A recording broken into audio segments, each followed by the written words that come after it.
तैयारी कैसी चल रही है आप लोगों की? ठीक चल रही है सर। पीटी फॉर्म पे भर ज्यादा दिया आप दौड़ा लोगों ने? दौड़ी हो रहा है। हाँ, फॉर्म तो मैंने भर दिया है सिर्फ सर। एक अकेला हूँ अभी ग्रुप में। सभी लोग भर दीजिए, क्योंकि लास्ट का वेट करने से कोई फायदा नहीं है, क्योंकि सर्वर वगैरह एक दिन में एक का इशू भरा है होने क्या लगता है परमानंद जी? लास्ट में। हाँ, तो अब 1 डेढ़ घंटे का 2 ही घंटे का काम है शायद। हाँ, क्या बोल अच्छा रहे एक अच्छा। ही दिन हैं? में क्लियर हो रहा है सारी पूरा चीजें। एक दिन में पूरा भरा है ना फॉर्म? हाँ, 1 घंटे में हो जा रहा है। 1 घंटे में भरा है, और ठीक। 1 घंटे में 1 घंटे में हो जा रहा सारी है। चीजें क्लियर हो रही। अब वो नहीं है कि आज फॉर्म भरिए, कल पेमेंट कीजिए, परसों फाइनल सबमिशन कीजिए। ये सब चीजें अब नहीं है। धीरे धीरे अपडेट कर रहा है। आने वाले समय में आपको एक ही रजिस्ट्रेशन पे सारा चीज होता चला जाएगा। धीरे धीरे डिटेल्स भरने की ज्यादा जरूरत भी नहीं पड़ेगी।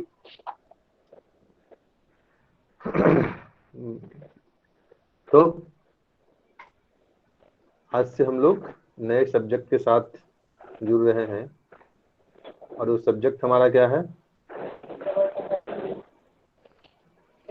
क्या सब्जेक्ट है? हिस्ट्री एंड हाँ, कल्चर।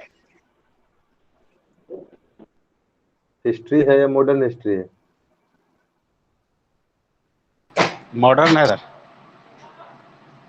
ठीक है।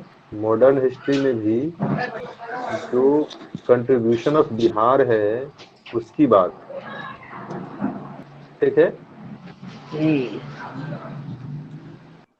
और इसके अलावा जो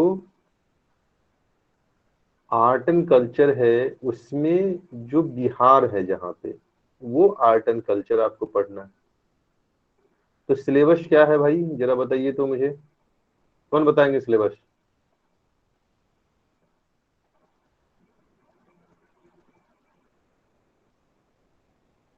देखिए, सुशील बताएंगे सिलेबस। किसका सर? बताइए तो सुशील, जिस सब्जेक्ट की आज हम लोग शुरुआत कर रहे हैं।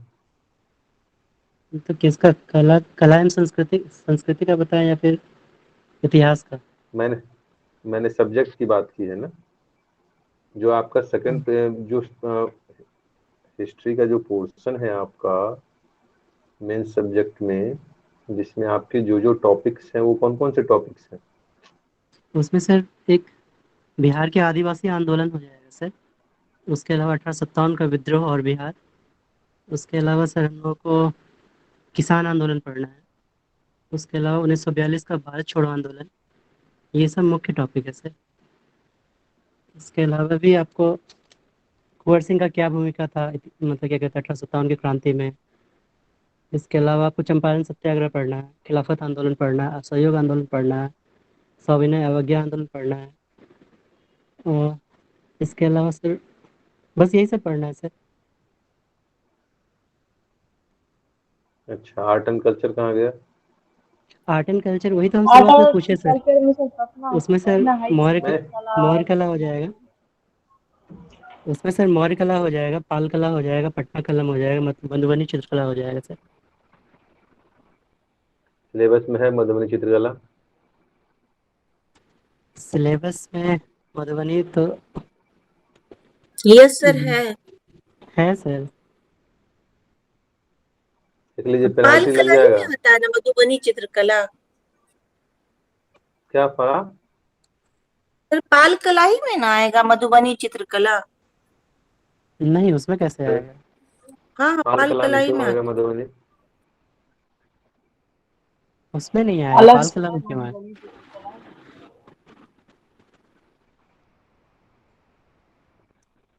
पढ़ा क्या आएगा उसमें? सर पालकालीन जो मूर्ति मूर्ति कला है सर वो आएगा। पढ़ा। स्थापत्य कला जो पटना कलम हो जाएगा। अच्छा चलिए, इसमें मधुबनी कला कहाँ कहाँ है बताइए। मधुबनी में से। अच्छा, इसमें पाल कला में मधुबनी कला कहाँ कहाँ है?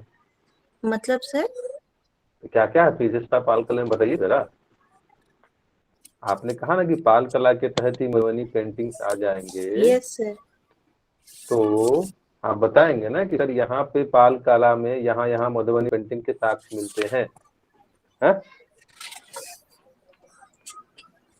इतना डिटेल्स अभी नहीं पता। बताइए। अभी उतना डिटेल्स नहीं पता है सर से। तो दोनों का। डिटेल्स ये है कि दोनों अलग अलग टॉपिक्स हैं, यस सर। ठीक है, और मधुबनी पेंटिंग आपके सिलेबस में मेंशन नहीं है। हाँ, जो बिहार की कला की बात की जाती है तो उसमें वो आ जाता है, लेकिन स्पेशली टॉपिक के रूप में वो मेंशन नहीं है आपके सिलेबस में। जैसे कि मौर्य है, पाला है और पटना है। बात स्पष्ट हुई? Yes sir. जी सर। और रहा आपका जो मॉडर्न इंडिया में बिहार का कंट्रीब्यूशन है, अगर वहाँ पे हम देखें तो उसमें आपको पढ़ना है ट्राइबल मूवमेंट, और ट्राइबल मूवमेंट में भी जो संथाल और मुंडा विद्रोह है वो मेनली पढ़ना है। इसके अलावा फिर आ जाता है 1857 का रिवोल्ट, और इसमें आपको पढ़ना है बिहार का कंट्रीब्यूशन और कुंवर सिंह का कंट्रीब्यूशन, ठीक है। फिर हम लोग इससे आगे बढ़ते हैं और पीजेंट मूवमेंट पे आते हैं। और पीजेंट मूवमेंट में जो चंपारण सत्याग्रह है, और चंपारण सत्याग्रह के बाद जो सहजानंद सरस्वती के नेतृत्व में जो पीजेंट मूवमेंट आगे बढ़ता है, उसके संदर्भ में हमें यहाँ पर पढ़ना पड़ेगा।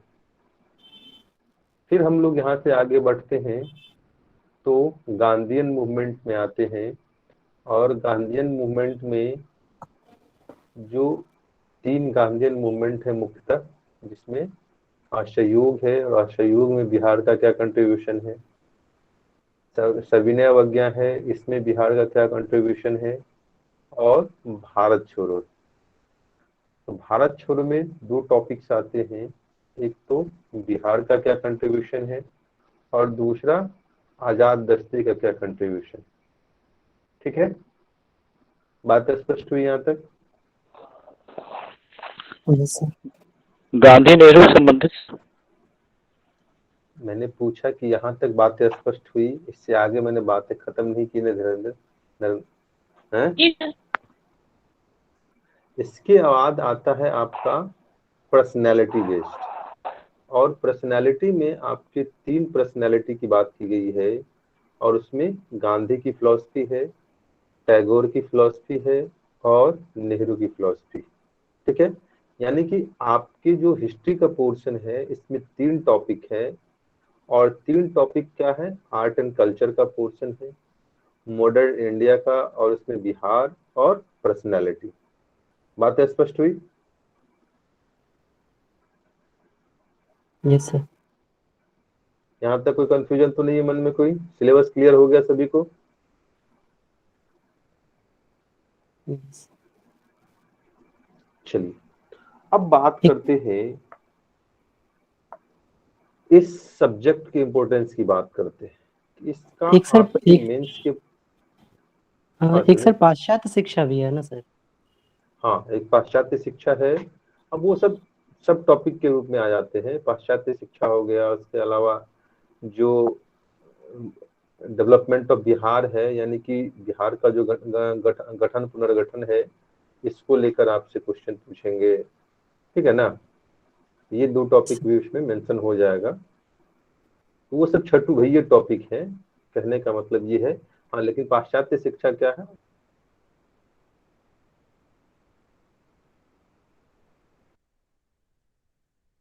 वो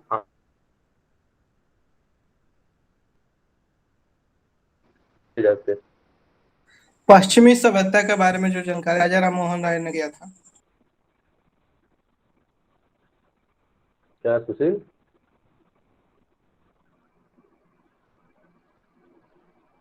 पाश्चात्य शिक्षा का मतलब यही ना, जो राजा राम मोहन राय ने पश्चिमी सभ्यता की शिक्षा को लेकर उत्थान किए थे।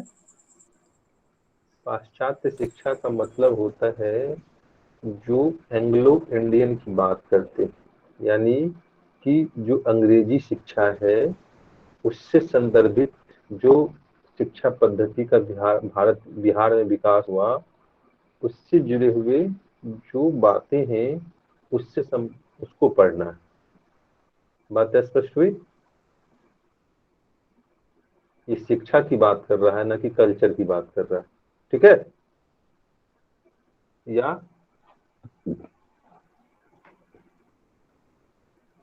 सुशील, बातें स्पष्ट हो गई?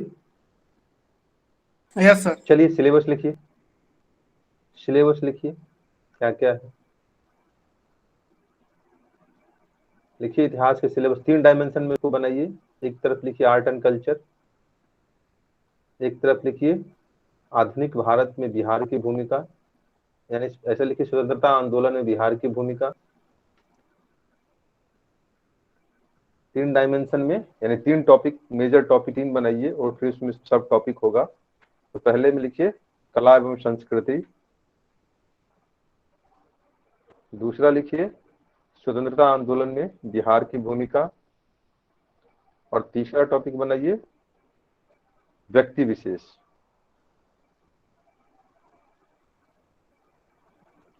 व्यक्ति विशेष।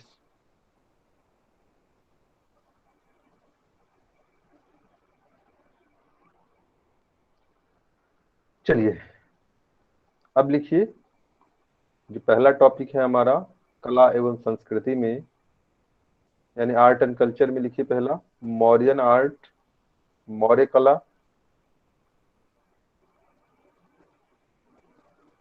मौर्य कला,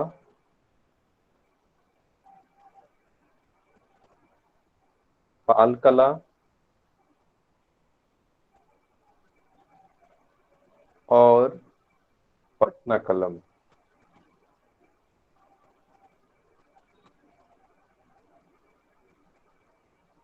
इसको क्या कीजिए, इसको कर दीजिए कोर एरिया में। कोर एरिया कहने का मतलब क्या है कि फोकस में कर दीजिए कि ये मेन टॉपिक है आपके। मौर्यन, पाला और पटना क्या है, ये आपका मेन टॉपिक है। इसके अलावे हमें मधुबनी पेंटिंग को भी पढ़ लेना चाहिए, क्योंकि बिहार का कोई ठीक नहीं है। ठीक है, बात स्पष्ट हुई? Yes sir. चलिए अब देखिए आर्ट एंड कल्चर की जब बात करते हैं तो इसमें जो मेनली अगर 2 वर्षों का अगर देखें तो अगर हम पाल कला की बात करें तो यह फोकस एरिया में नहीं था। क्यों कि 65वीं के पहले ये लगभग 10-15 सालों से ये क्वेश्चन नहीं पूछा था, लेकिन 65वीं में हमने देखा क्या है कि पाला आर्ट को भी इसने पूछा है। तो ऐसे क्या था, फोकस एरिया में अल्टरनेट करके मौर्यन और पटना कलम को ही लोग पढ़ते थे। तो हमारा भी जो फोकस एरिया होगा इसमें वो मौर्यन और पटना को हम ज्यादा फोकस करेंगे, और पाला और मधुबनी को क्या करेंगे, इसको हम लोग जानकारी में रखेंगे। ठीक है, क्योंकि पाला उतना फोकस में अभी तक नहीं रहा है, लेकिन हमें इसकी भी तैयारी करनी पड़ेगी। ठीक है, और यहाँ से क्या होते हैं अगर देखें तो 38 नंबर का एक क्वेश्चन यहाँ से बीपीएससी पूछती है, और अगर आप इसको से बेहतर रूप में हैंडल कर लेते हैं तो लगभग 30 नंबर आपके कहीं नहीं जाते हैं यहाँ से, यानी कि 80% तक नंबर आप इसका क्या कर सकते हैं, प्राप्त कर सकते हैं। बात स्पष्ट हो रही है?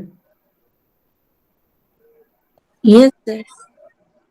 अब चलिए स्वतंत्रता आंदोलन में बिहार की कंट्री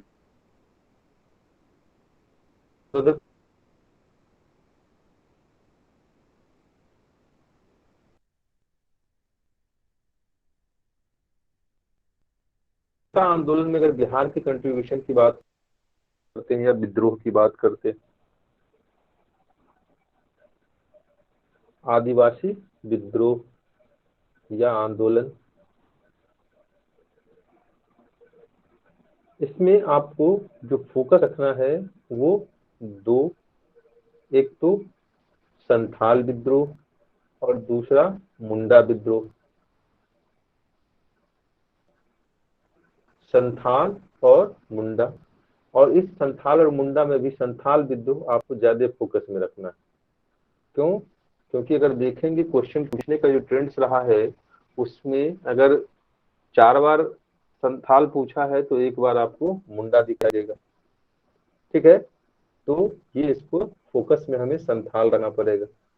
इसके सर अब अलावा तो डबल जैसे कि ट्राइबल मूवमेंट के कारण, हाँ संजीव, डबल डबल पूछ रहा ना। डबल डबल मतलब ये दोनों पूछा था पिछले बार सर। तो लगातार आप देख रहे हैं कि ट्राइबल मूवमेंट से क्वेश्चन पूछा भी नहीं है ना। आप देखिए 64वीं में नहीं पूछा है, 65वीं में नहीं पूछा है, 63वीं में शायद नहीं पूछा है। तो क्वेश्चन पिछले 3-4 सालों से पूछा नहीं था ना। बात स्पष्ट हुई संजीव? सर तो इस कारण से गुस्से में उसने क्या किया, दोनों टॉपिक को डाल दिया। नहीं, मैं बात कर रहा हूँ, ऐसा नहीं हमने कहा कि हमें मुंडा विद्रोह छोड़ के नहीं जाना है ना। हमें क्या करना है कि कुछ चीजें फोकस में होती है। फोकस कहने का मतलब ये होता है कि जब हम लास्ट टाइम में रिवीजन करने के मूड में आते हैं तब हमें किन किन टॉपिक्स पे ज्यादा ध्यान देना चाहिए। बातें समझे संजीव? Okay sir. ऐसा नहीं है कि हम मुंडा विद्रोह को नहीं पढ़ेंगे, लेकिन हमने कहा कि जब वैल्यू एडिशन की बात करते हैं या वैल्यू देने की बात करते हैं तो वहां पे संथाल से क्वेश्चन बीपीएससी ने ज्यादा पूछा, उसको ज्यादा वेटेज दिया, ठीक है। हाँ सर। चलिए उसके बाद आते हैं 1857 का जो रिवॉल्ट है या मूवमेंट है।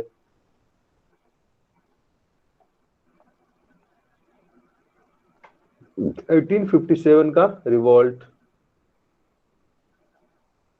1857 की क्रांति,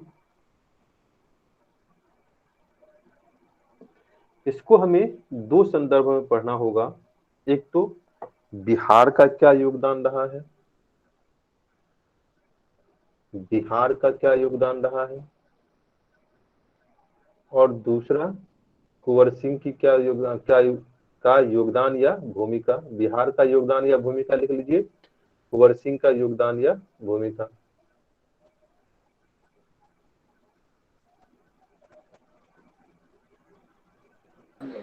और क्या बोले हैं सर बिहार के योगदान के बाद? कुंवर सिंह, वर्सिंग। कुंवर सिंह की भूमिका, बाबू कुंवर सिंह।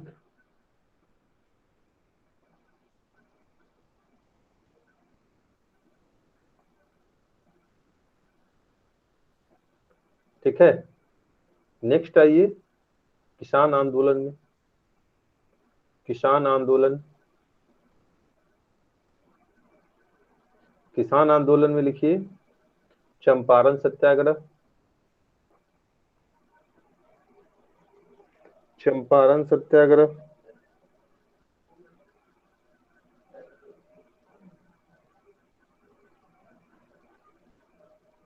बिहार में किसान आंदोलन का विकास, बिहार में किसान आंदोलन का विकास,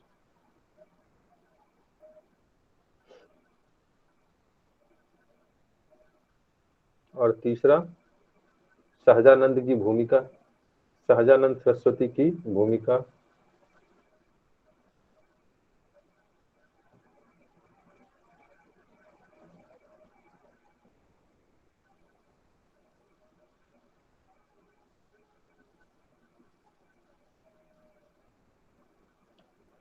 नेक्स्ट लिखिए गांधीवादी आंदोलन,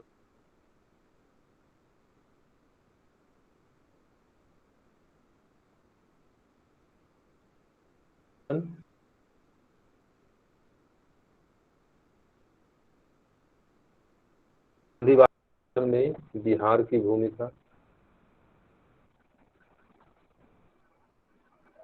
आवाज चली गई थी सर। गांधी आंदोलन, तो लिखिए असहयोग, गांधी आवाज गांधीवादी सर आंदोलन चली के गई बाद थी। क्या में बोले थे? बिहार की भूमिका। सुन लीजिए पहले, गांधीवादी आंदोलन में बिहार की भूमिका, ठीक है।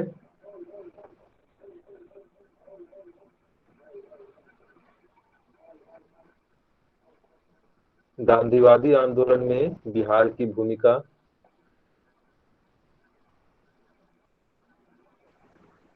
लिखिए इसमें असहयोग, सविनय और भारत छोड़ो।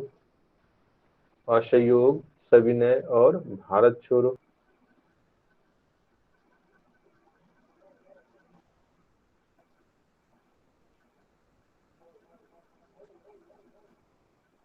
ठीक है, भारत छोड़ो में लिख लीजिएगा आजाद दस्ते की भूमिका। आजाद दस्ते की भूमिका। आजाद दस्ते की भूमिका।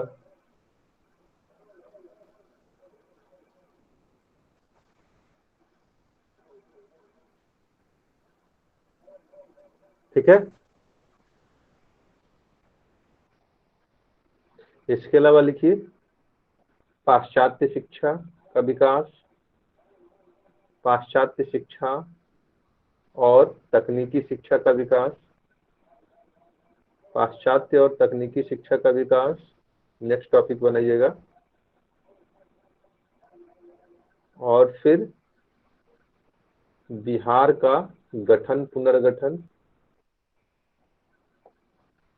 बिहार का गठन पुनर्गठन।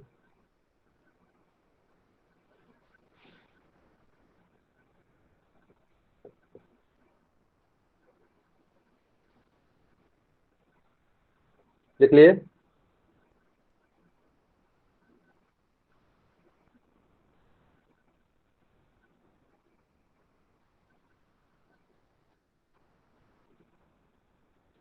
लिख लिए आप लोग? Yes sir. Yes sir. जी सर। नेक्स्ट लिखिए व्यक्ति विशेष में। व्यक्ति विशेष में लिखिए गांधी के विचार, टैगोर के विचार और नेहरू के विचार। गांधी, टैगोर और नेहरू के विचार।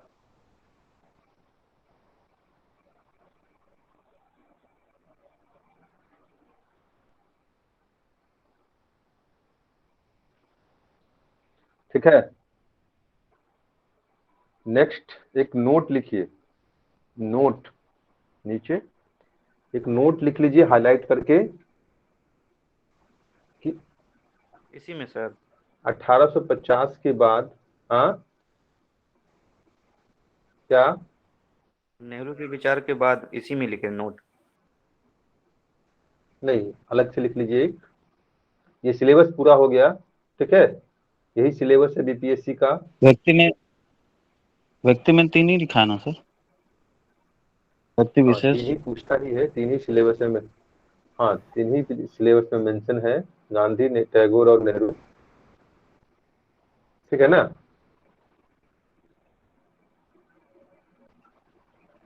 चलिए नोट में लिखिए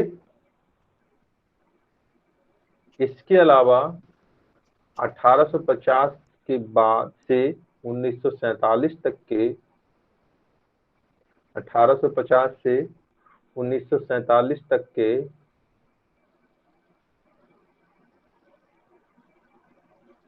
स्वतंत्रता आंदोलन के इतिहास पर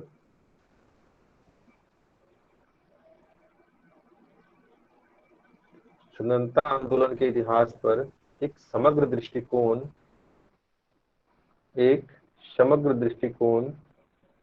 का विकास करना है।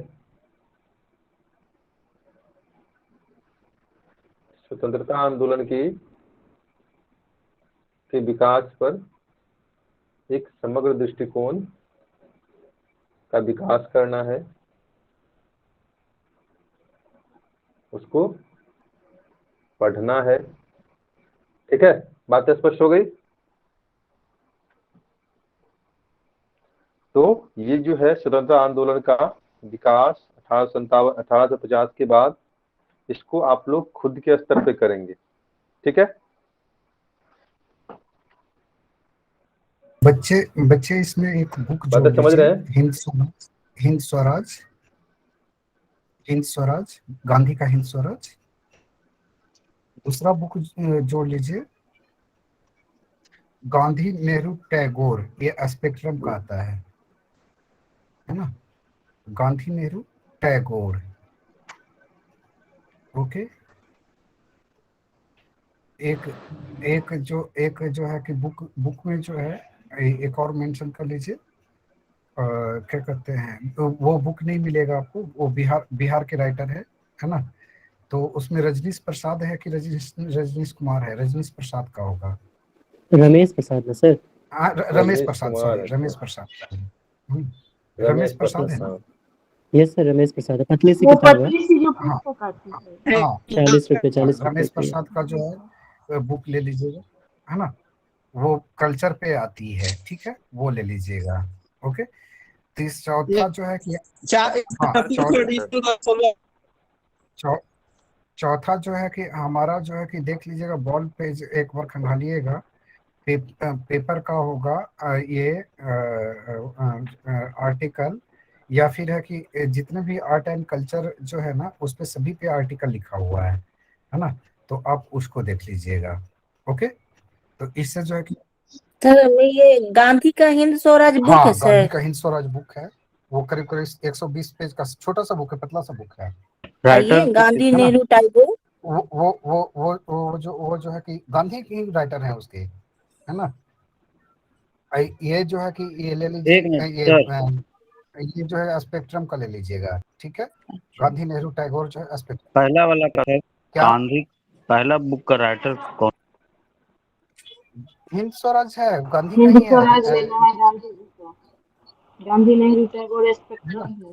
गांधी जी लिखे हैं, 1908 में लिखा है, और रमेश ठीक है। रमेश प्रसाद का रमेश प्रसाद खुद राइटर है। बुक का नाम सर? वो रमेश भारत प्रसाद की आर्ट एंड बिहार, कल्चर की बुक है, हाँ, Bihar special art and culture, ठीक है। Okay sir. बिहार इतिहास कला और एवं इसके अलावा संस्कृति। जो पर्सनैलिटी है,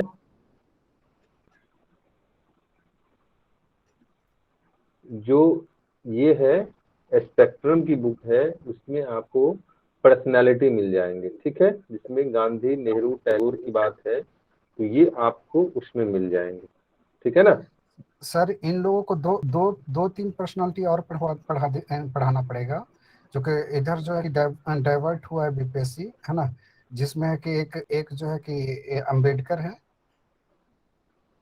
सुभाष चंद्र बोस है, अम्बेडकर से कहा, जेपी पूछ, जेपी है, वो देखिए सर, सुभाष चंद्र लोहिया के बोस बारे में पूछने पूछा के गया था। पीछे कारण ये था, लोहिया है, जे है ना। ये तीन पर्सनालिटी और जुड़ेगा, क्योंकि बीपीएससी जो है डाइवर्ट हो रहा है ना। जे तो थोड़ा सा हमें डाइवर्सिटी मेंटेन करना है, ठीक है। वो ठीक है राज सर, लेकिन जो सुभाष जी को पूछा है वो तो चूंकि चर्चा में रहे थे इसीलिए, हाँ, मैं तो वैसे वो पूछता नहीं है सुभाष जी वगैरह को, वो अभी तो पराक्रम दिवस वगैरह था, इसके कारण वो उसको ऐड कर लिया उसने। जब तक भाजपा है, खतरा टलने वाला नाम नहीं है। एकदम सही बोल। भाजपा है तो खतरा नहीं टलेगा, तो है वो ना। चीजें, हाँ, और जेपी को हम लोग पढ़ अम्बेडकर, सकते हैं, क्योंकि जेपी को पूछ रहा है एक जेपी, अम्बेडकर तो ठीक वगैरह है। सर वो चर्चा में कभी अगर रहते हैं ना, तो इस कारण, हाँ, अभी तो तो वो जाति चीजें, जनगणना शुरू है ना सर, जाति जनगणना शुरू है ना, तो वो चीजें देख लेंगे। तो ये है, छोटा सा है, वो हो जाएगा, क्लियर है। ओके। और कोशिश ये करना है कि आंसर राइटिंग कीजिए। बहुत ही लापरवाह हैं आप लोग, है ना, बहुत ज्यादा लापरवाह हैं। कल जारी किया था ये क्या कहते हैं, ये पीटी वाला जो लोग पास हुए हैं, 2 पोस्ट में जारी किया है सबको। आप ही लोग को मोटिवेट करने के लिए जारी किया था। तो सीधी सी बात है कि अगर मेहनत करेंगे चीजें बेहतर होगी। जितना करवा दे रहा हूँ, हर टॉपिक मैं लिखवा रहा हूँ ना, हर टॉपिक को करवा रहा हूँ, हर एक वर्ड करके लिखवा रहा हूँ, तो चीजें बेहतर होगी। और मुझे लगता है कि अपने से जब पढ़ते और जो प्री पढ़ाया जा रहा है, उसमें अंतर है, दोनों में नहीं है। सर बहुत डिफरेंस है। बहुत डिफरेंस है ना। चूंकि जिस तरह से सिलेबस मैं आपको दे रहा हूँ, जिस तरह से मैं आपको समझा रहा हूँ, उतना संभव है अपने से? है नहीं है? ठीक है। और इवन है कि अभी है कि जो क्वेश्चन डील करने के तरीके हैं, हम उस पर भी क्लास लेके आएंगे, और ये बहुत जल्दी लेके आ रहे हैं। साथ ही साथ क्वेश्चन पेपर जो सोल्व करते हैं, उस पर भी हम बात करेंगे। और संडे संडे वाला जो है कि ये आपका प्रोग्राम वो आंसर राइटिंग वाली होनी चाहिए, और जो लोग नहीं होंगे तो उनको नेक्स्ट राउंड से बाहर किया जाएगा, क्योंकि फाइनली जो है कि क्या चाहिए, सबको चाहिए रिजल्ट, नहीं चाहिए? चाहिए सर। सबको रिजल्ट चाहिए, तो एफर्ट रिजल्ट वाला होने चाहिए कि नहीं चाहिए? संतोष सर रोज बेचारे आते हैं, जब इनसे बात होती है तो एक ही चीज बोलते हैं। संतोष सर क्या बताते हैं बच्चों के बारे में? आंसर राइटिंग लिखते करते नहीं करते हैं? वैसे संतोष सर का शिकायत है हाल फिलहाल का। संतोष सर भी तो शिकायत बच्चे कर रहे खुद थे आप आत्म लोगों का। मूल्यांकन करते होंगे ना सर? जब है कि इवन है कि मैं बैठा रहता हूँ क्लास के बाद, पीटी के क्लास के बाद, कि बच्चे आंसर राइटिंग पे बात करें, तो नहीं करते आप लोग, और कहीं और मुद्दे भटक जाते हैं आपके। तो फोकस कीजिए, गोल को फोकस कीजिए, set the target, hit the target, है ना? फोकस कीजिए, ठीक है? अगर ये चीजें आप एटीट्यूड लेके आएंगे, set the target, hit the target, तो आप टारगेट भी सेट करें, टारगेट भी हिट करें, और वहां पे क्या कहते हैं, ये गया या राजगीर, है ना, ट्रेनिंग में भी पहुंचेंगे, या मुंगेर, ये 3 जगह ट्रेनिंग सेंटर बनी है ना, चौथा भागलपुर में भी खुलने वाली है। तो ये चारों जगह आप जा सकते हैं। अगर ये 4 जगह जाना है तो तभी जा पाएंगे, जब तक के आप अपना टारगेट सेट नहीं करेंगे, है ना, तब तक के आप ये 4 जगह नहीं जा पाएंगे। कोशिश कीजिए कि है कि राजगीर पहुंचे, कोशिश कीजिए तो गया पहुंचे, कोशिश कीजिए जो है मुंगेर पहुंचे, है ना, इतना तो आपको होनी ही चाहिए। बाकी अन्य जगहों पे भी है अदर ये पोस्ट के लिए, लेकिन है कि आप ये 4 जगह पे पहुंचे। ये 4 जगह जो है टॉप पोस्ट जो है ऊपर का, है ना, ये 4 ट्रेनिंग सेंटर है, ठीक है? सर गया मुंगेर में क्या चीज का है सर? गया में जो है कि इसका है रेवेन्यू ऑफिसर का, अभी खुला है, उद्घाटन ही हुआ है ना? मुंगेर और राजगीर दोनों डीएसपी का है। राजगीर तो मालूम था, मुंगेर नहीं मालूम। हाँ, मुंगेर भी है। तो चलिए ठीक है, संतोष सर के साथ कंटिन्यू रहिए। चलिए, तो अब हम लोग बात करते हैं इस सब्जेक्ट के इम्पोर्टेंस की बात करते हैं कि क्यों आपके मेंस के लिए यह जो सब्जेक्ट है महत्वपूर्ण हो जाता है। तो आपको पता है कि यह सब्जेक्ट आपका जो है 114 नंबर का है। मेंस के प्रिपरेशन के हिसाब से अगर देखिए तो 114 नंबर का यह सब्जेक्ट है। और दूसरा कि यहाँ पे जो अभी तक का ट्रेडिशन है कि नंबर ऑफ क्वेश्चन की बात करते हैं, तो आपके पास क्या है, 6 क्वेश्चन पूछे जाते हैं यहाँ, और 6 में से कितने क्वेश्चन का जवाब देना है?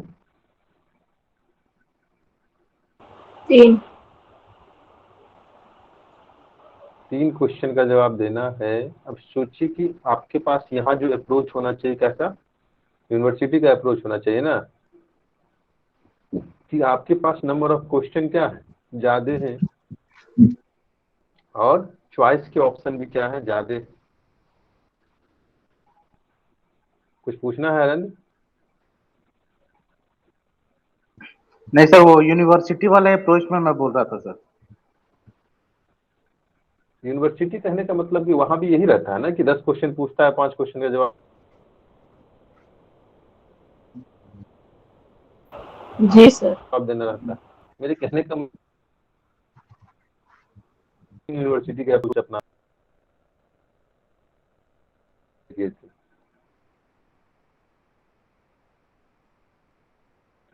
तो अब देखिए, आपके पास जो मार्किंग है, नंबर उठाने की जो एबिलिटी है, वो बहुत ज्यादा हो जाएगी। क्यों? अगर यहाँ से आप 70 से 80 नंबर अगर ले आते हैं तो यह आपके जो फर्स्ट पेपर है उसके स्कोर को बूस्टअप करने में इसकी भूमिका महत्वपूर्ण हो जाती है। क्यों? क्योंकि मैंने आपको जब स्ट्रेटजी की बात कर रहा था तब मैंने बताया था कि फर्स्ट पेपर में आपका जो फोकस एरिया होना चाहिए वो आपका फर्स्ट सेगमेंट और थर्ड सेगमेंट होना चाहिए। और थर्ड सेगमेंट में क्या है, डीआई है, जहां से आप आराम से 60 नंबर ला सकते हैं अगर थोड़ा सा भी बेहतर मेहनत करते हैं। अब देखिए कि जहां से अगर देखिए कि 70 नंबर या 80 नंबर यहाँ से ले आते हैं, 60 नंबर वहां से ले आते हैं और 40 से 50 नंबर ही आप लाते हैं कहाँ से, सेकंड सेगमेंट से, तो आपका स्कोर कितना चला जाता है, 170 180 चला जाता है। और यह अच्छा स्कोर है जीएस के नजरिए से, है या नहीं है?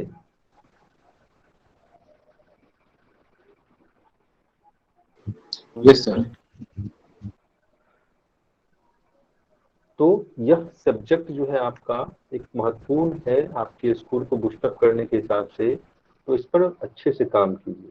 यह न सिर्फ आपकी मेंस के लिए बल्कि पीबी के लिए भी बेहतर सब्जेक्ट है, आपके इंटरव्यू के लिए भी बेहतर सब्जेक्ट है।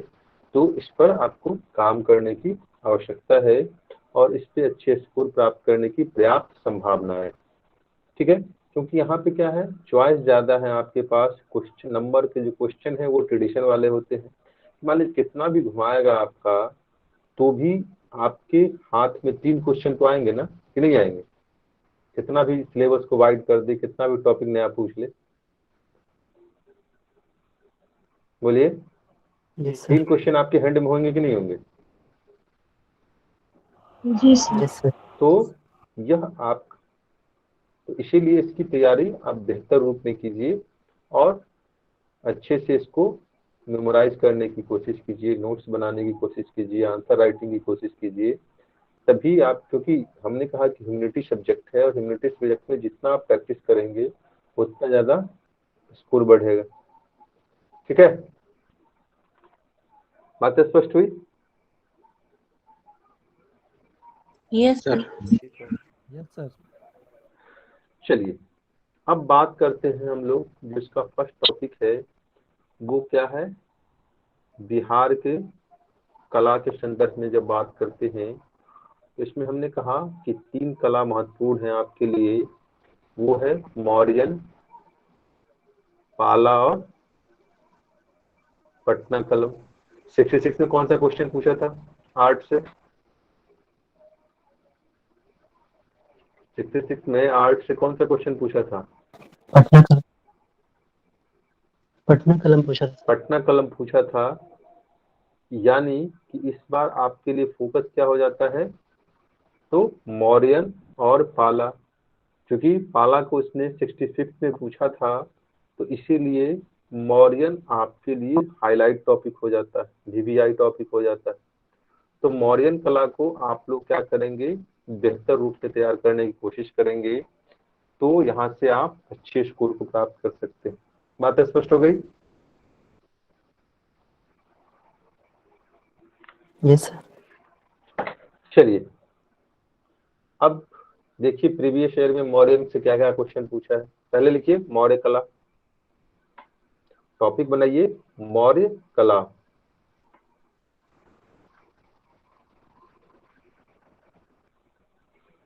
अब बताइए क्या क्या टॉपिक पूछा है मौर्य कला से, क्वेश्चन क्या क्या पूछा है?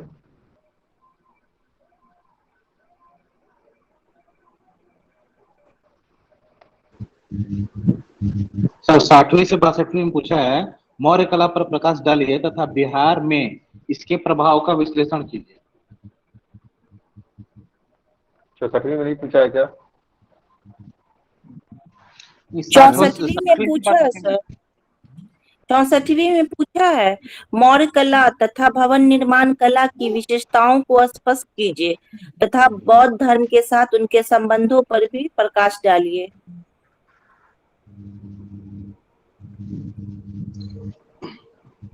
सर 40वीं में पूछा है मौर्यकालीन मूर्ति कला के विशिष्ट लक्षण। मौर्य कला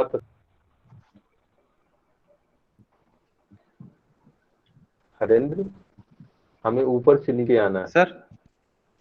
ठीक है? सर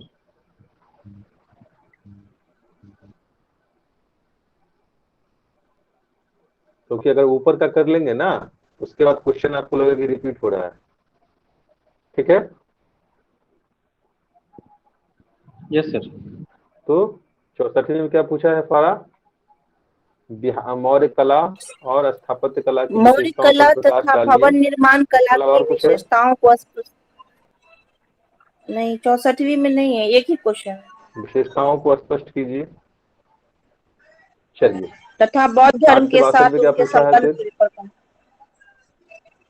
मौर्य कला पर ये कौन डालिए बताएगा? तथा इसको राइट डाउन भी करते चले सर? बिल्कुल, आपको लिखना है। ये तो हमारा तैयारी की एक रणनीति है ना कि क्वेश्चन को हमें सामने रख के तैयारी करनी है, ताकि हम जो पढ़ रहे हैं सर वो लिखा हमारे लिए दीजिए सर। बेनिफिशियल है या नहीं। लिखिए, मौर्य कला तथा भवन निर्माण कला, मौर्य कला तथा भवन निर्माण कला की विशेषताओं पर प्रकाश डालिए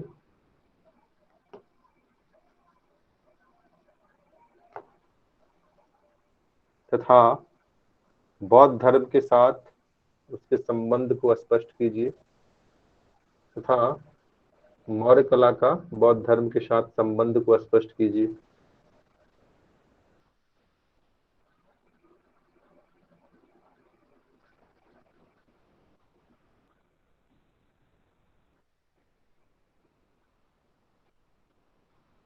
ठीक है, 66 का क्वेश्चन है सर। 64 का है ये। 66 में अभी बताया गया ना, परमानंद की पटना कलम पूछा था। आप लोग क्लास में भी नहीं रहते हैं। नेक्स्ट लिखिए, 60 से 62 में क्या पूछा है?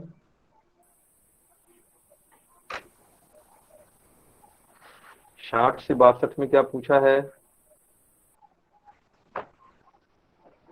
63वीं में पूछा हुआ। क्या पूछा थे सर? 60 से 62 में पूछा है सर।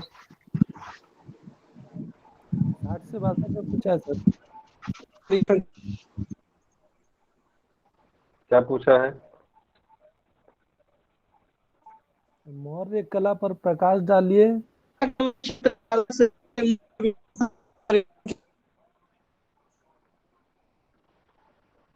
मौर्य कला पर प्रकाश डालिए। मौर्य कला पर प्रकाश डालिए तथा बिहार में मौर्य इसके कला पर प्रभाव का विश्लेषण कीजिए। देखिए, मौर्य कला पर प्रकाश डालिए तथा बिहार में इसके प्रभाव पर विश्लेषण कीजिए। मौर्य कला पर प्रकाश डालिए तथा बिहार में इसके प्रभाव पर विश्लेषण कीजिए।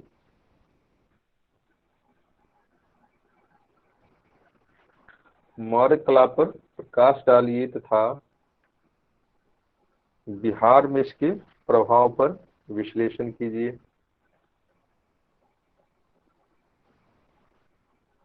एक काम और करेंगे आप लोग, पॉलिटी का जो क्लास नोट्स है एक बार मुझे मेरे पर्सनल नंबर पे सेंड कर दीजिएगा, तो ठीक है, हो जाएगा।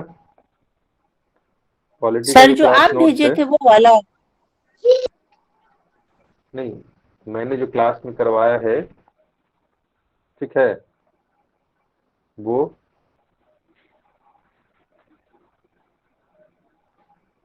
तो नोट्स बनाया नहीं है पूरा क्या? मेरे ही नोट्स के भरोसे हैं?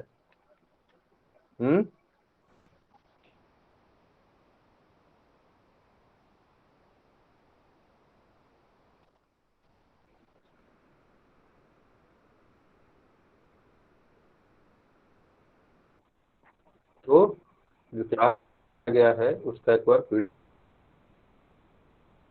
जाएगा। यस सर, हो जाएगा।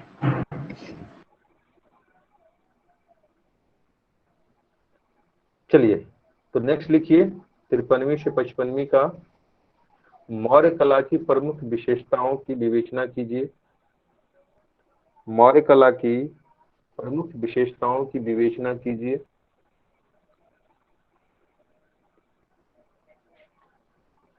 मौर्य कला के प्रमुख विशेषताओं की विवेचना कीजिए।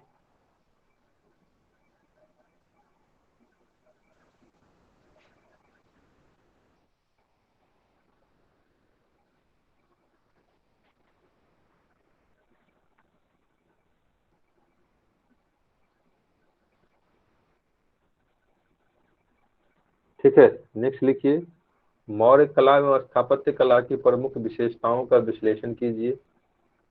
मौर्य कला एवं स्थापत्य कला की प्रमुख विशेषताओं का विश्लेषण कीजिए।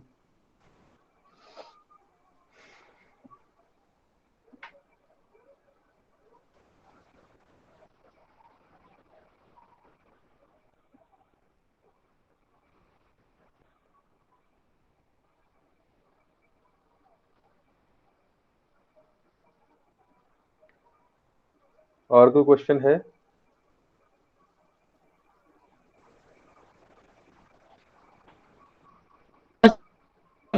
और कोई क्वेश्चन है क्या? Yes sir.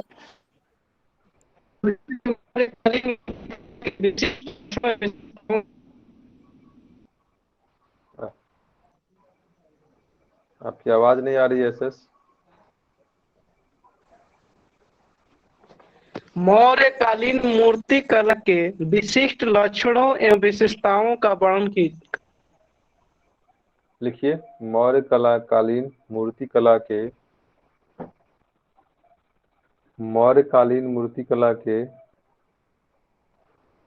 विशिष्टताओं और प्रमुख लक्षणों का वर्णन कीजिए। मौर्यकालीन मूर्ति कला के विशिष्टताओं और प्रमुख लक्षणों का वर्णन कीजिए।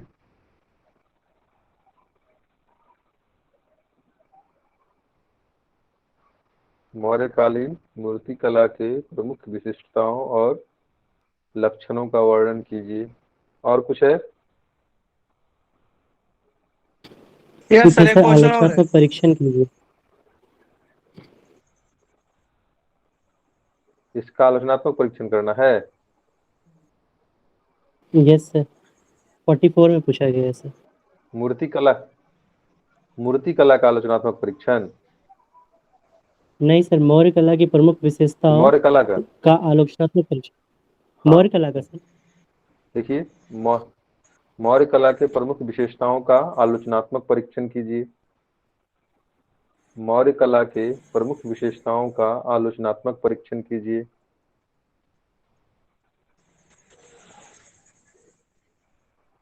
मौर्य कला के प्रमुख विशेषताओं का आलोचनात्मक परीक्षण कीजिए।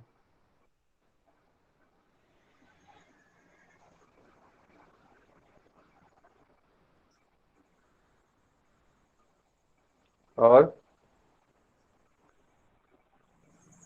एक क्वेश्चन और है, बिहार में प्राप्त मौर्य कला की विशेषताओं का वर्णन करें। हो गया, वही है, एक ही चीज है। और कुछ है?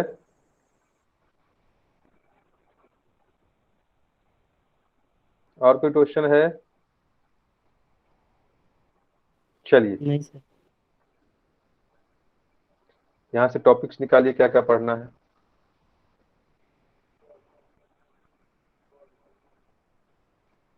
टॉपिक्स निकालिए, क्या क्या पढ़ना है, आप ही लोग बताइए।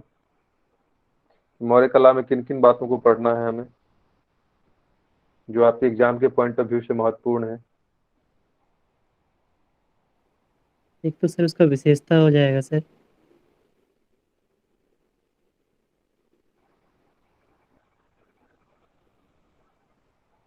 एक विशेषता हो जाएगा। दूसरा सर उसका भवन निर्माण कला मौर्यकालीन। इसके अलावा उसका धर्मों के साथ क्या संबंध था, खासतौर से बौद्ध धर्म के साथ। इसके अलावा उसका सर आलोचनात्मक परीक्षण। इसके अलावा स्थापत्य कला और भवन निर्माण कला दोनों तो एक ही है। बस यही है सर। और मौर्य कला पे बिहार क्या पहला क्या टॉपिक असर लिखिए। पड़ा।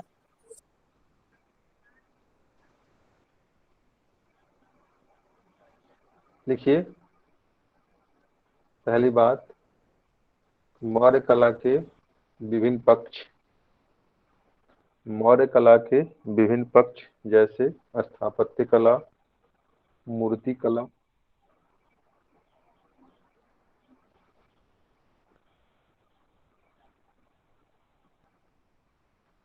स्थापत्य कला में लिखिए भवन निर्माण,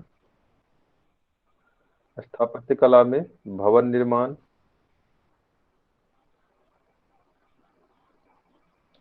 स्थापत्य कला में लिखिए भवन निर्माण,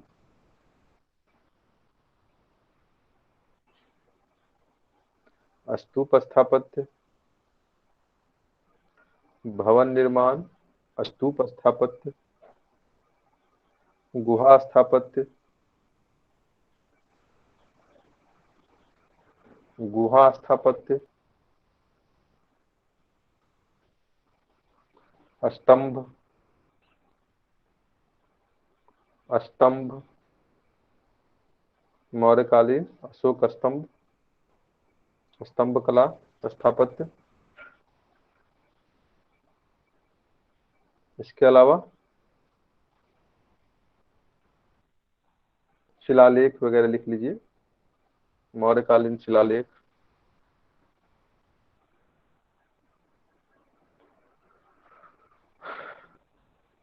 ठीक है।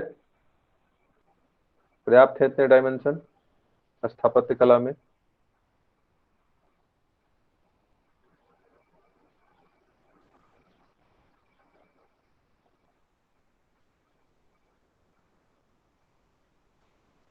इतने डायमेंशन पर्याप्त है? Yes sir. चलिए मूर्ति कला में लिखिए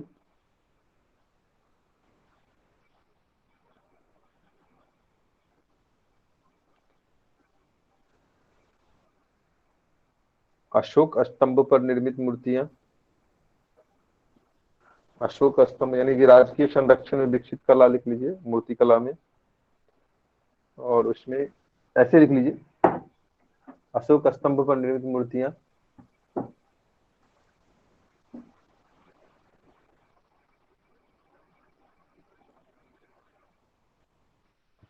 दूसरा लिखिए पहाड़ों को काटकर बनी मूर्तियां, पहाड़ों को काटकर बनी मूर्तियां।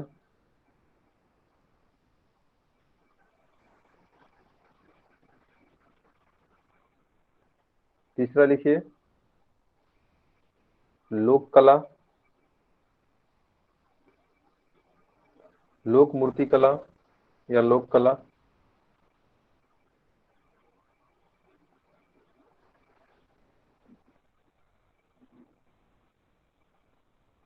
नेक्स्ट लिखिए टेराकोटा या मृण मूर्तियां, टेराकोटा या मृण मूर्तियां।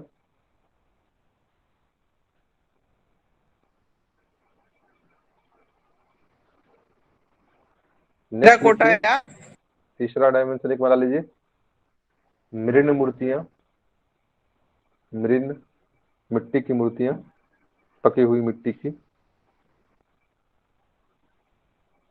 एक अन्य बना लीजिए कला के अन्य पक्ष में लिख लीजिए, अन्य पक्ष में लिख लीजिए मृदभांड, सिक्के, यही सब मन के फन के जितने भी बनाए जाते थे आभूषण वगैरह, ठीक है। तो ये सब लिख लीजिए।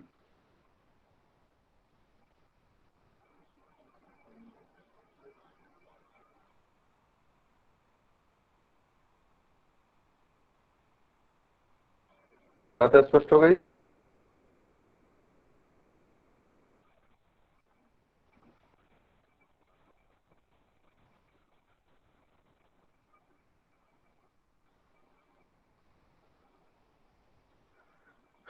बात स्पष्ट हो गई? जी सर। Yes sir. चलिए ये हो गया कला के विविध पक्ष। दूसरा लिखिए विशेषताएं, मौर्यकालीन कला की विशेषता। इसमें दोनों लिख लीजिए स्थापत्य और मूर्ति, स्थापत्य कला और मूर्ति कला।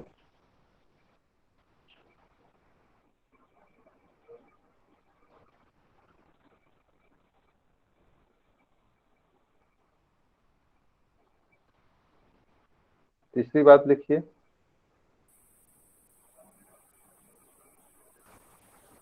बौद्ध धर्म का प्रभाव, बौद्ध धर्म का प्रभाव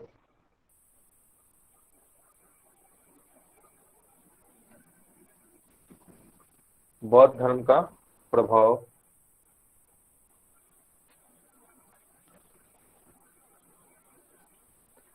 नेक्स्ट लिखिए, बिहार पर प्रभाव, बिहार पर प्रभाव,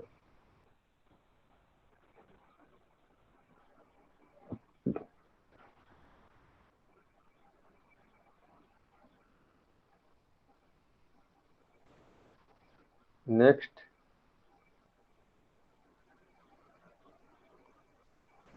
आलोचनात्मक पहलू में लिखिए, विदेशी प्रभाव, आलोचनात्मक पक्ष, मौर्यकालीन कला के आलोचनात्मक पक्ष,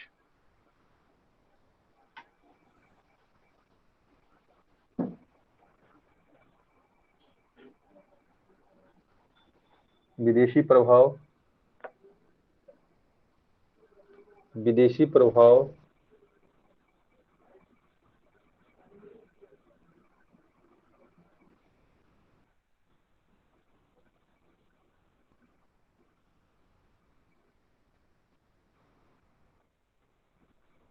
पतन के कारण, पतन के कारण,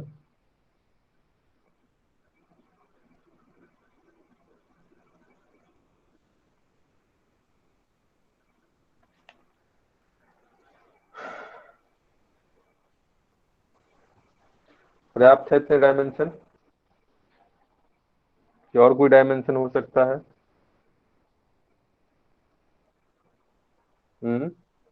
ये सर पूछा है जैसे बिहार ये बौद्ध धर्म का प्रभाव, तो हो सकता है जैन धर्म का प्रभाव भी पूछ सकता है।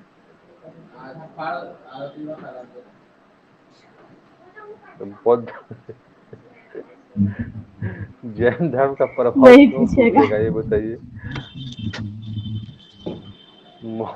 मौर्य कला पर जैन धर्म का क्या प्रभाव दिखाई देता है आपको? आप एक भी पॉइंट बताइए कि सर ये प्रभाव दिखाई दे रहा है जैन धर्म का। पूछ सकता है कि जो शायद संग मुद्रा में जो मूर्ति कला में मूर्ति मिले हैं, ठीक है, जो यक्ष और यक्षिणी की मूर्ति वगैरह को कहा जाता है जैन तीर्थंकर की मूर्तियां वगैरह हैं, तो ये कह सकते हैं वहां पर। लेकिन ये चीजें नॉलेज में आपके रहेंगी कि 2-3 पॉइंट आप वहां पर लिख सकते हैं, इसके अलावा तो आप नहीं लिख सकते कुछ भी परमानंद।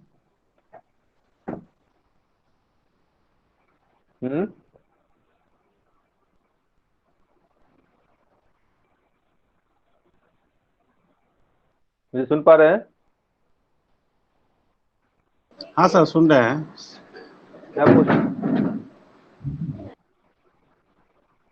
क्या पूछना है दीपाली? सर मैं कह रही थी मौर्यकालीन शासकों का योगदान तो डाल सकते हैं। किसमें योगदान? शासकों का सर, जो भी शासक रहा है। किसमें? कला में? तो विशेषकर अशोक जी सर। तो कला में तो जब हम लोग इसकी जी कला सर। के विविध पक्ष पढ़ेंगे तो वहां पर तो ये चीजें स्पष्ट करेंगे ना। जब जी हम लोग सर। कला के विविध पक्ष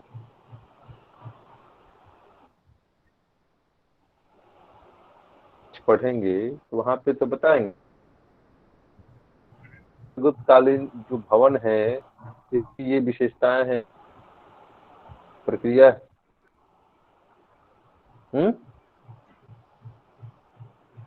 जी सर। जी एक चीज देखिएगा कि अब स्पेशल मेंशन कर रहा है, एक चीज देखिएगा कि स्पेशल मेंशन कर रहा है। जैसे सुमित कह रहे थे कि भवन निर्माण और स्थापत्य कला दोनों सेम है, दोनों सेम है सुमित? नहीं सर, अलग है। स्थापत्य कला में तो सर सारे आ नहीं सर, जाएंगे ना, अलग होगा। भवन निर्माण या फिर बौद्ध अब स्पष्ट हो गया बात है कि भवन निर्माण का मतलब होता है कि जो मौर्यकालीन जो भवन है उसकी क्या विशेषता है, ठीक है। तो ये चीजें वहां पर हमें स्पष्ट करनी थी। और हालांकि मौर्य कला को तो हमें बताना था, लेकिन उसमें हमें स्पेशल मेंशन करना था मौर्यकालीन भवन निर्माण कला की जो विशेषता है उसे मेंशन करना था। ठीक है, जिसमें एरियन और एकटावाना जो बताए हैं, मेगास्थनीज जो बताया है, तो ये सब चीजें वहां पर हमें स्टेटमेंट के रूप में डालना था। और फिर उसकी विशेषता जो थी, विकास स्तंभ था, लकड़ी का प्रयोग था, छत लकड़ी का था, तो ये सब चीजें वहां पर हमें विस्तार से स्पष्ट करना था। ठीक है,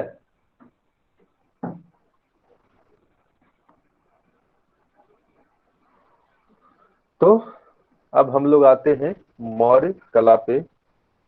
और मौर्य कला की जब बात करते हैं तो प्रश्न उठता है कि कला है क्या? क्या है कला?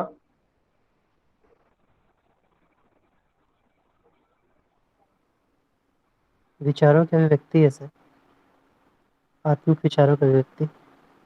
अच्छा,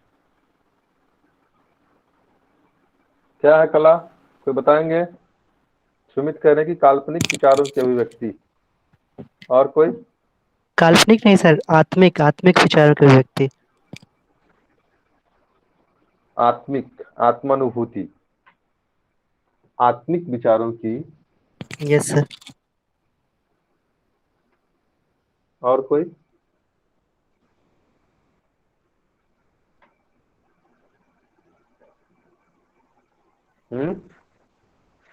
और कोई बताएंगे?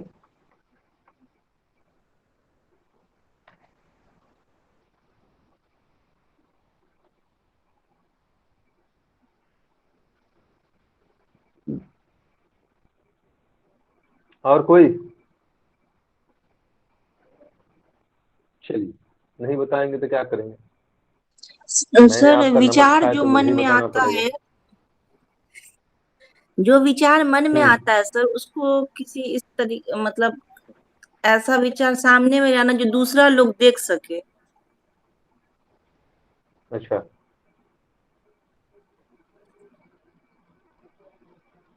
चित्र बनाकर व्यक्त करते थे सर।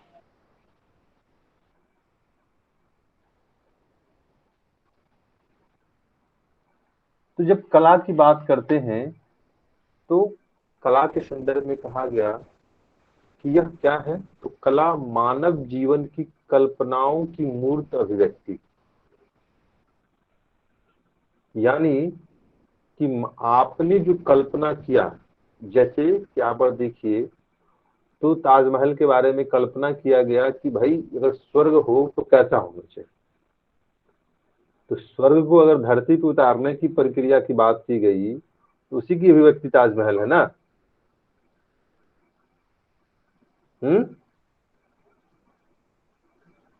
हाँ सर। बोलिए।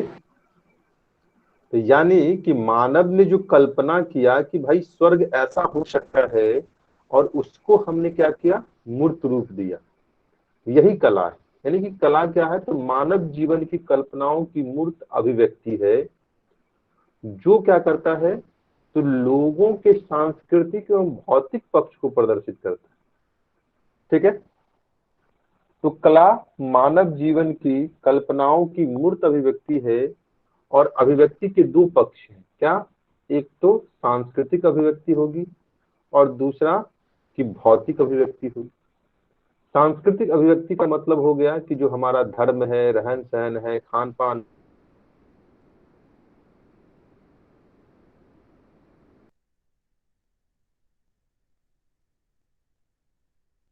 है, पहनावा ओढ़ावा है, ये हम स्थापत्य कला की बात करते हैं, मूर्ति कला की बात करते हैं, ये सब हमारा क्या है, अभिव्यक्ति।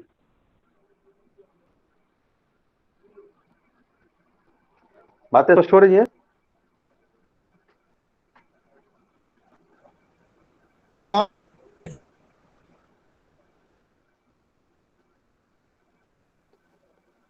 तो अब देखते हैं कि जब भारत की बात करते हैं तो भारत में जो कला का विकास है वो प्राचीन काल से ही क्या रहा है, एक बेहतर माध्यम रहा है अभिव्यक्ति। यानी कि प्राचीन काल से ही भारत में कलात्मक अभिव्यक्ति एवं उसकी विशिष्टता के लिए वह जाना जाता रहा, जिसके अगर साक्ष्य की बात करें तो हम साक्ष्य की बात कहाँ करते हैं, अगर पूरा पाषाण काल ही देखें या पाषाण काल ही देखें तो वहां पर मानव ने क्या किया, जो अपने हथियार वगैरह हैं, औजार वगैरह हैं, उसकी बात करते हैं, उसको उसने क्या किया, बनाना शुरू किया। फिर देखिए तो हम भीमबेटका की बात करते हैं, जहां पर उसने क्या किया, अपनी कल्पनाओं को अभिव्यक्त करने का प्रयास किया, अपनी जीवन शैली, अपनी रहन सहन, अपनी परंपराओं को चित्रांकित करने का प्रयास करता है।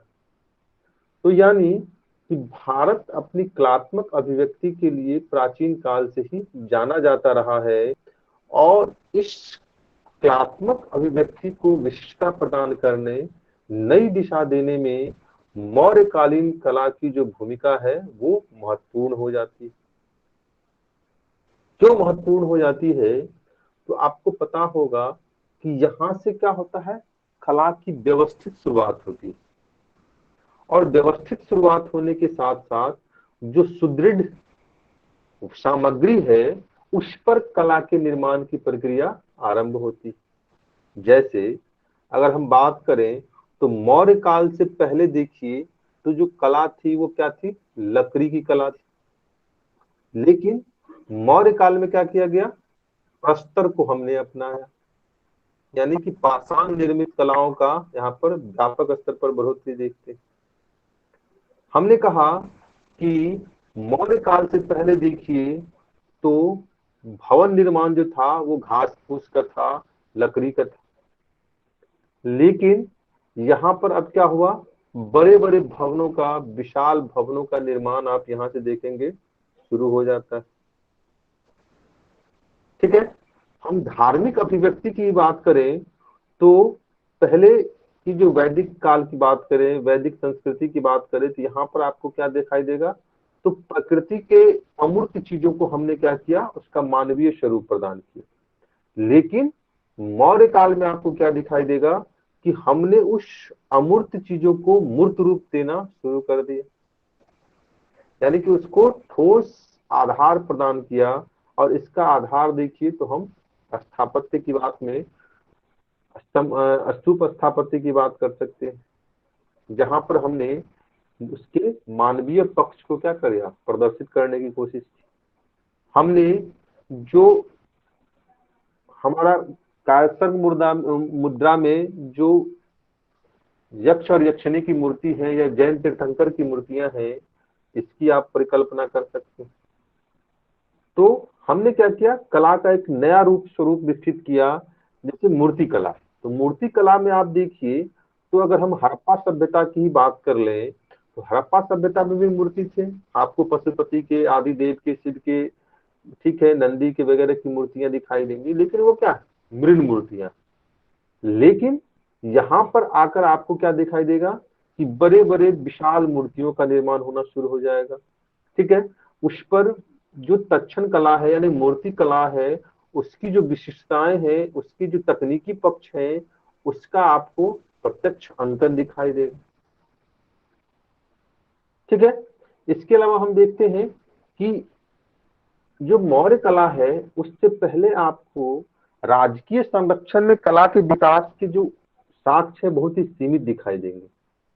लेकिन मौर्य काल के बाद जो राजकीय संरक्षण में विकसित कला है उसका आपको ढेरों सारे उदाहरण मिलेंगे, चाहे वो हम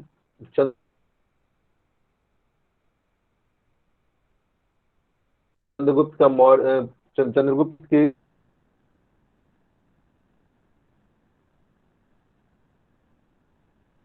स्थापत्य की बात कर,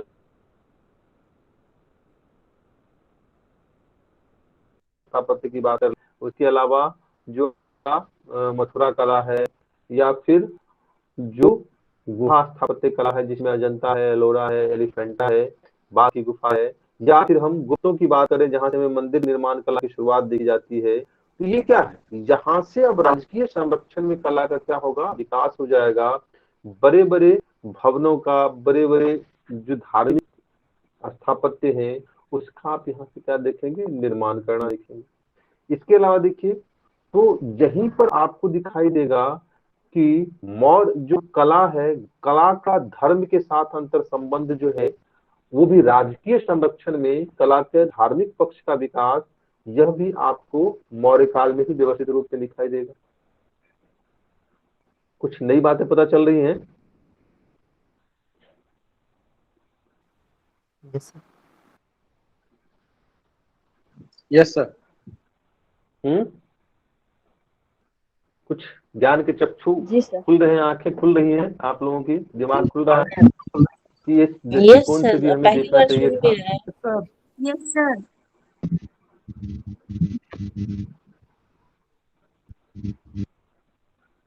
ये सब चीजें कहीं पे मिलेंगी भी नहीं, ये सब अपना ऑब्जर्वेशन है, जो अनुभव है या हमने जो विश्लेषण किया है चीजों को, इसके आधार पे ही मैं ये चीजें व्यक्त कर रहा हूँ और सही भी व्यक्त कर रहा हूँ। ऐसा तो नहीं कुछ गलत बता रहा हूँ? नहीं सर। नहीं सर। आप लोगों ने मेंस भी दिया है, इंटरव्यू भी दिया है यहाँ पर, क्या आपको लगता है कि इस दृष्टिकोण से भी बुक लिखा जाना चाहिए था या नहीं लिखा जाना चाहिए था? बुक में टॉपिक मेंशन होने चाहिए बिल्कुल थे या सर। नहीं? होना चाहिए था सर। तो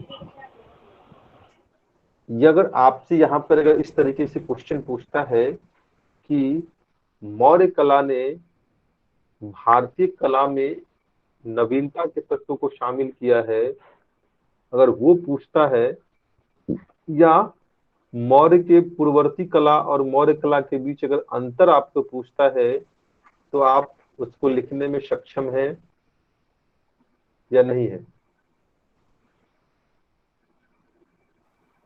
यस सर। Yes sir. ठीक है। दूसरा देखिए, एक तो क्वेश्चन ये बन गया कि आपको मौर्य से पूर्व की कला और मौर्य कला के बीच के तुलनात्मक अध्ययन को पूछ सकता है या अंतर को पूछ सकता है, और दूसरा यह भी डायमेंशन हो सकता है कि मौर्यकालीन कला का जो विकास हुआ उसके निरंतरता के तत्व बिहार की कला में कहाँ कहाँ दिखाई देते हैं। तो निरंतरता का अगर तत्व आपसे पूछता है तो यहाँ भी आप स्पष्ट करने की क्या है, काबिल है, सक्षम है कि आप बताएंगे कि भवन निर्माण कला में कहाँ, यानी स्थापत्य कला की अगर बात कर लें तो वहां पर कहाँ आपको निरंतरता के तत्व दिखाई देते हैं।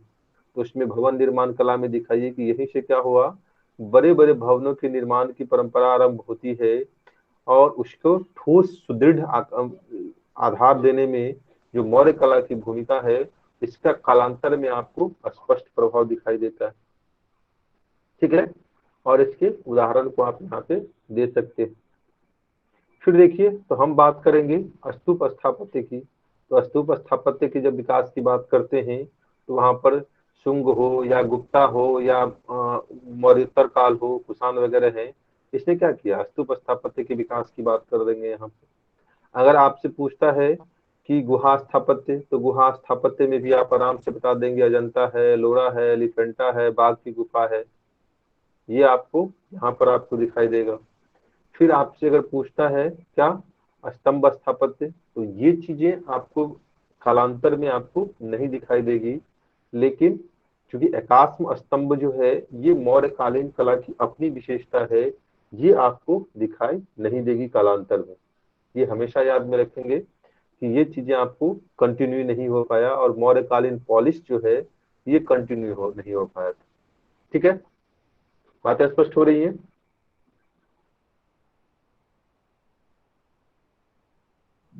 Yes sir.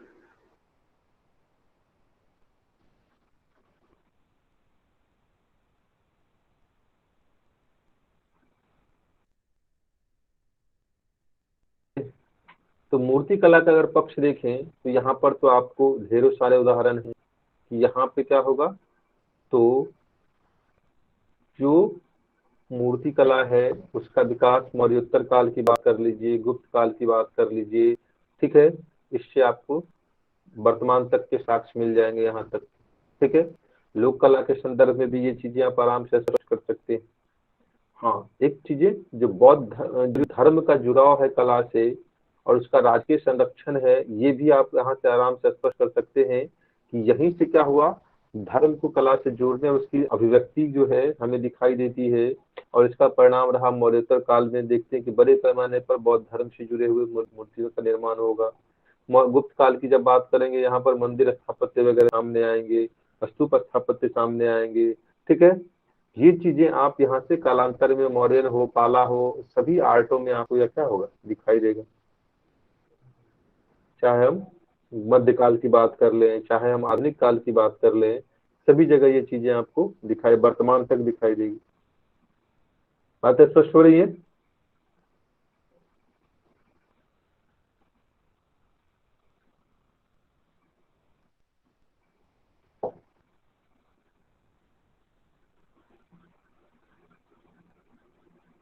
बातें स्पष्ट हो गई? तो 2 क्वेश्चन तैयार हो गया आपका। एक क्या, तो तुलनात्मक अध्ययन मौर्य कला और पूर्ववर्ती कला में, और मौर्य कला के बाद जो निरंतरता के तत्व हैं, या उसका जो तुलनात्मक अध्ययन अगर आपसे पूछता है कि मौर्य कला और परवर्ती कला में क्या अंतर है, या क्या निरंतरता के तत्व हैं, क्या असमानता के तत्व हैं, ये भी अगर आपसे पूछता है तो आप उसको डील करने में सक्षम है या नहीं है?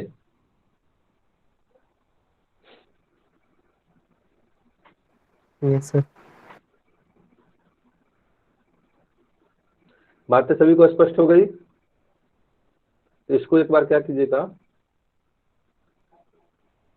रिव्यू देख के इसको एक बार नोट कर लीजिएगा आज, क्योंकि ये चीजें नोट्स में आपके शायद नहीं होंगी। तो इसको एक बार देख लीजिएगा, वहां से चीजों को जो भी समझ में आए, या नहीं समझ में आता है तो कल मैं उसको पॉइंट आउट करा दूंगा। ठीक है, बातें समझ गए? जी सर। जी sir. Yes sir. Yes sir. चलिए, तो कल से हम लोग मौर्य कला की व्यवस्थित शुरुआत करते हैं, और आपके एग्जाम के पॉइंट ऑफ व्यू से जो महत्वपूर्ण है उस पर हम लोग कल से परिचर्चा करेंगे। ठीक है, और कोई मन में विचार तो नहीं है, कोई प्रश्न तो नहीं है मन में? अभी तो नहीं है सर। सर एक क्वेश्चन क्या बोले थे, मौर्य कला ने भारतीय कला को नई दिशा प्रदान की, लिख लीजिए।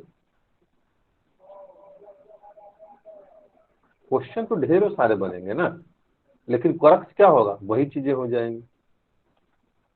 मौर्य कला ने भारतीय कला को नई दिशा प्रदान की, या नवीनता के तत्वों का समावेश किया, या हम कह सकते हैं उसमें कि कला की जो सुदृढ़ शुरुआत है वो मौर्य काल से ही दिखाई देता है।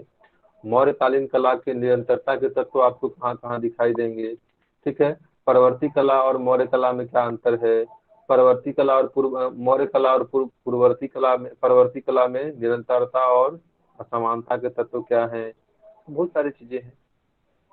क्वेश्चन तो आपके ऊपर है कि कितने डायमेंशन से इसको बना सकते हो। मौर्य कला से ये हजारों 100 क्वेश्चन, 150 200 क्वेश्चन बन सकते हैं। तो जितना ज्यादा ऑब्जर्व कीजिएगा चीजों को, जितना ज्यादा कोरिलेट कीजिएगा एक दूसरे चीजों को, टॉपिक्स को, उस तरीके से क्वेश्चन बन सकता है। जैसे 65वीं में हमने देखा कि मौर्य कला का अगर बौद्ध धर्म पर प्रभाव पूछ सकता है, तो हमने पाल कला को भी बौद्ध धर्म के प्रभाव के दृष्टिकोण से तैयार किया था, और वो क्वेश्चन मेन से पूछा था या नहीं पूछा था?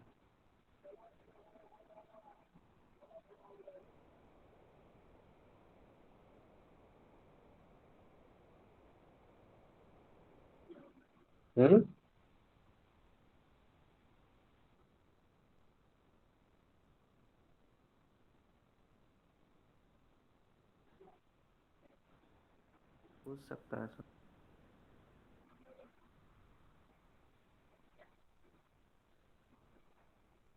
मुझे सुन पा?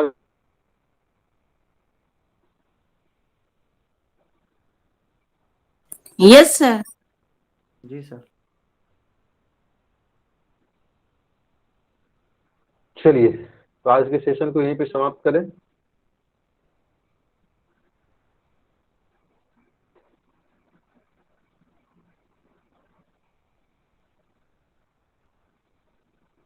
ओके फिर yes sir, good night sir.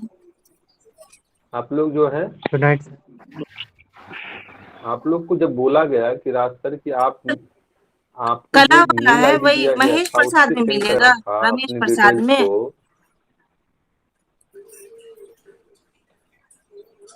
Ramesh Prasad में मिल जाएगा, संदर्भ पब्लिकेशन में मिल जाएगा, सब जगह मिल जाएगा, लेकिन जितने डायमेंशन से मैं ओके पढ़ाऊंगा कहीं नहीं मिलेगा। सर, तो हम लोग भी तो कुछ पढ़ेंगे।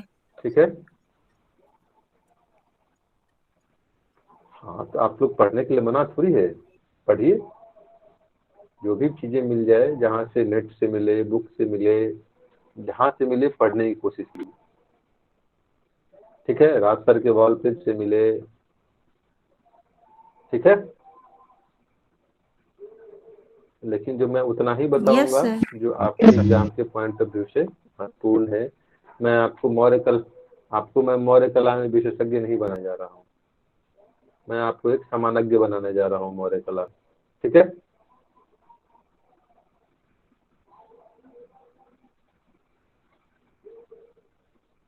जी सर। चलिए, कल आप लोगों को नवरात्रि की ढेर सारी शुभकामनाएं। आपको भी सर। आपको भी सर। ठीक है, आपको भी सर। 65th का कल 65th का रिजल्ट भी आ रहा है, तो देखिए माँ दुर्गा उन लोगों के लिए क्या करते हैं, जिनके लिए मददगार बनते हैं, और किसके लिए मुकद्दर का सिकंदर होते हैं, और किसके लिए क्या होते हैं, आशाओं के दीप नहीं खिलते हैं जिनका, देखते हैं। चलिए, मिलते हैं कल फिर अपने समय पे, नियत समय पे। कोई और मन में प्रश्न, कोई कंफ्यूजन इस सब्जेक्ट को लेकर, इस टॉपिक को लेकर नहीं है ना? क्लास जुड़ने का कुछ फायदा तो हुआ कि नहीं हुआ? बहुत फायदा हुआ सर।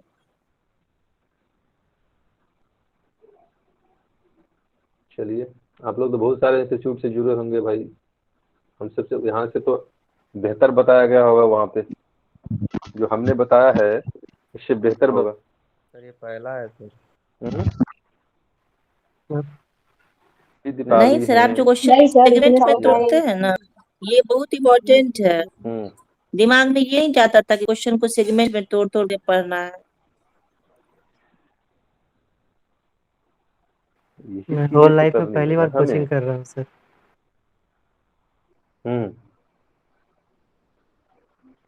नहीं, कोचिंग कर रहे हैं ना, नोट्स सर तो देखे ही मेंस का होंगे ना, पहली ढेर बार सारे पढ़ रहे कोचिंग हैं होंगे सर। आप लोग। हाँ, जो भी नोट्स मेंस देखे के नहीं, चीजें कोई हैं, कोचिंग नहीं गए। कोई कोचिंग नहीं। पहले कोई कोचिंग नहीं किए हैं।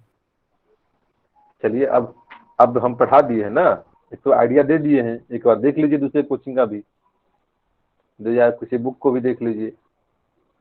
ठीक है, टाइम ही नहीं इतने है। सारे कुकुरमुत्ते की तरह बुक फैले, कुकुरमुत्ते की तरह बुक फैले हुए हैं मार्केट में। चलिए, ओके, गुड नाइट। कंफ्यूजन होगा सर, जो गाइडेंस मिलेगा उसी पे चलेंगे। Good night. प्रणाम सर। जी प्रणाम sir. Okay, good night sir. Good night sir. Good night. प्रणाम। प्रणाम सर। प्रणाम सर। खुश रहिए, सभी एसडीएम बनिए। प्रणाम सर।